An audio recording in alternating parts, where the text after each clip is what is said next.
ఈరోజు మన చందమామ కథల్లో ఐరావతం అనే కథ విందాం. కథ వినే ముందు నాదొక చిన్న రిక్వెస్ట్. మీరు గనక మా ఛానల్ని మొదటిసారి చూస్తున్నట్లయితే ప్లీజ్ తప్పకుండా సబ్స్క్రైబ్ చేయండి. ఇక కథలోకి వద్దాం. బ్రహ్మదేశంలోని ఒక నగరంలో గొప్ప ఖ్యాతి గల చాకలి ఒకడు ఉండేవాడు. బట్టలు చలువ చేయడంలో వాడికి గల ప్రజ్ఞ ఏమిటో గాని వాడు చలువ చేసిన బట్టలు మల్లెపూలలాగుండేవి. ఇంకే చాకలికి ఆ చాకచక్యం లేకపోయింది. అందుచేత నగరంలో ప్రతి ఒక్కడూ వాడికే బట్టలు వేసేవారు. అన్ని బళ్ళ బట్టలు తాను ఒక్కడే చలవ చేయలేడు గనక ఆ చాకలి అనేక మంది చాకళ్లను జీతానికి పెట్టుకుని పనిచేస్తూ చాలా ఐశ్వర్యవంతుడయ్యాడు. ఈ చాకలి పొరుగున కుమ్మరి ఒకడు ఉండేవాడు. చాకలి బట్టలు చలువ చేయడంలో ఎంత సమర్థుడో కుండలు చేయడంలో ఈ కుమ్మరి అంత అసమర్థుడు. వాడికి కుదురైన మూకుడు చేయడం కూడా చేతగాదు. అందుచేత వాడు పేదగానే ఉండిపోయాడు. వాడు తన కర్మ అనుకుని ఊరుకుంటే ఏ చిక్కు లేకపోను. కానీ ఆ కుమ్మరి అసక్త దుర్జనుడు. అందుచేత వాడు చాకలి వాడి సిరి చూసి కళ్ళల్లో నిప్పులు పోసుకునేవాడు.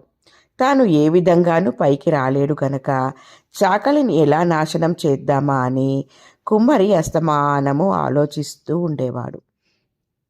ఆలోచించగా వాడికి ఒక అవకాశం దొరికింది. అది ఎలాగంటే, ఆ నగరపు రాజుగారి దగ్గర ఒక మంచి పట్టపు టేనుగున్నది. అది అన్ని ఏనుగులలాగే నల్లనిది. ఇంద్రుడి ఏనుగు ఐరావతం తెల్లగా ఉంటుందని ప్రతీది.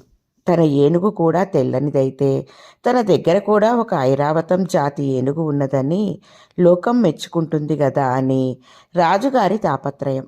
తన ఏనుగును ఎవరన్నా తెల్లగా చేయగలిగితే మిగిలిన రాజులందరూ తనకు తీసుకట్టవుతారని ఆయన ఆశ.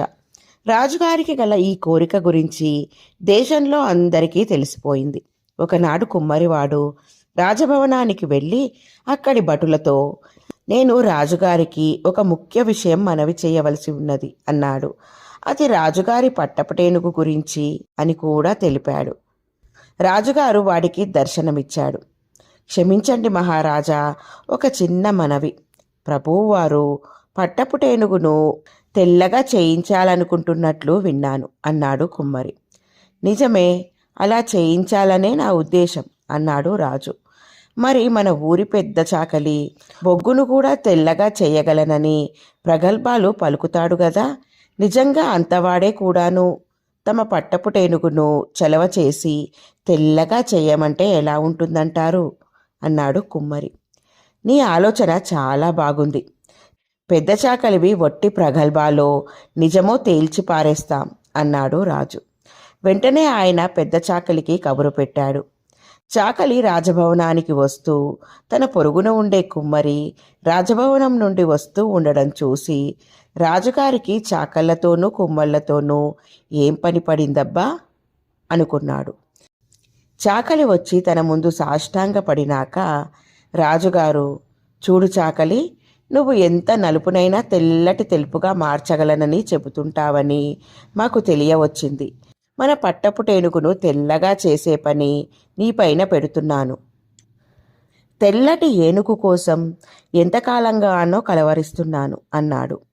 చాకలి ఈ మాటలు విని నిర్ఘాంతపోయాడు. తన పొరుగున ఉండే కుమ్మరి పెద్ద ఏడుపుగొట్టని చాకలికి తెలుసు.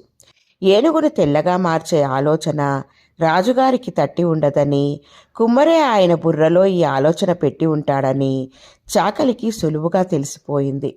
అందుచేత చాకలి, మహారాజా, తమ సెలవైతే ఏనుగును తెల్లగా తప్పక చేస్తాను. ఏముంది, దాన్ని బట్టలలాగే చలవ చెయ్యాలి. కానీ నా దగ్గర ఉన్న బాణలేవి తగినంత పెద్దవి కావు.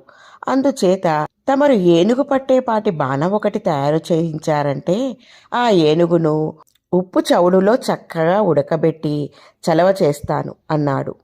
మతిలేని రాజు చాకలి మాటలు నమ్మి కుమ్మరిని పిలిపించి పట్టపుటేనుగు పట్టేపాటి చాకి బాణ సాధ్యమైనంత త్వరలో తయారు చేసి ఇవ్వు అని ఆదేశించాడు. ఈసారి నిర్ఘాంతపోవడం కుమ్మరి వంతు అయింది.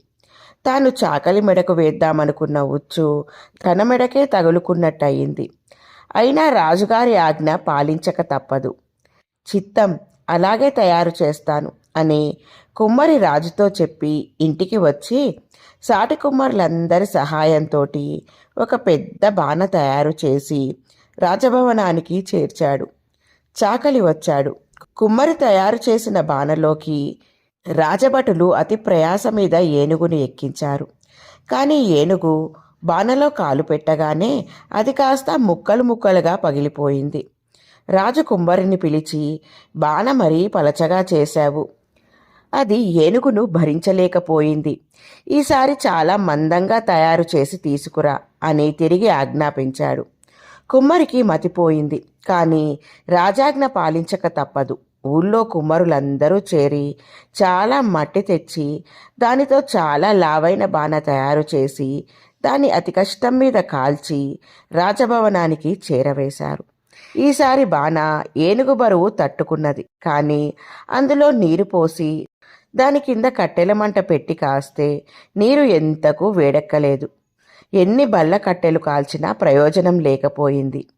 మహారాజా, ఈసారి బాణ మరీ లావయ్యింది. ఇందులో నీరు మరిగించడం ఎవరి తరమూ కాదు అన్నాడు చాకలి. రాజుగారు కుమ్మరిని పిలిచి, బాణ ఇంత మందంగా ఎందుకు చేశావు? అందులో నీరు వేడెక్కడం లేదు. ఈసారి సరిగ్గా ఉండే బాణ తీసుకురా, తెలిసిందా అని చివాట్లు పెట్టాడు. కుమ్మరి వాడి బంధువులు కలిసి ఎన్నో బాణలు తయారు చేశారు. ఎంతో శ్రమపడ్డారు. మాసాల తరబడి తమ పనులన్నీ పాడు చేసుకున్నారు. చిట్ట చివరకు మందబుద్ధి అయిన కుమ్మరికి నిజం తెలిసి వచ్చింది. ఏనుగును మోసే బలము, నీరు మరిగించేటంత పలచనా గల బాణ తయారు చేయడం తమ వల్ల కాదు గదా, బ్రహ్మదేవుడి వల్ల కూడా కాదు. కుమ్మరి ఈ మాటే చివరకు రాజుగారితో చెప్పాడు. రాజుగారు ఏనుగును చలవ చేయించే ప్రయత్నం విరమించుకున్నాడు. కానీ కుమ్మరులు ఈ వ్యర్థ ప్రయత్నంలో చాలా నష్టపోయారు. వారి శ్రమకు ఫలితం ఏమీ దక్కలేదు. అందుకే పెద్దలు చెప్పారు, చెరపకురా చెడేవు అని. ఆ మాట కుమ్మరి పట్ల నిజమయ్యింది. చివరకు కుమ్మరికి బుద్ధి వచ్చింది. ఇలా ఉంది ఫ్రెండ్స్ ఈ కథ. బాగుంది కదూ? నచ్చిందా? అయితే లైక్ చేయండి. మీ బంధువులకు, స్నేహితులకు ఈ కథలను షేర్ చేయండి. మరిన్ని మంచి మంచి కథల కోసం మా ఛానల్ను తప్పకుండా సబ్స్క్రైబ్ చేయండి. మరొక మంచి కథతో మళ్ళీ కలుద్దాం. ఉంటాను మరి.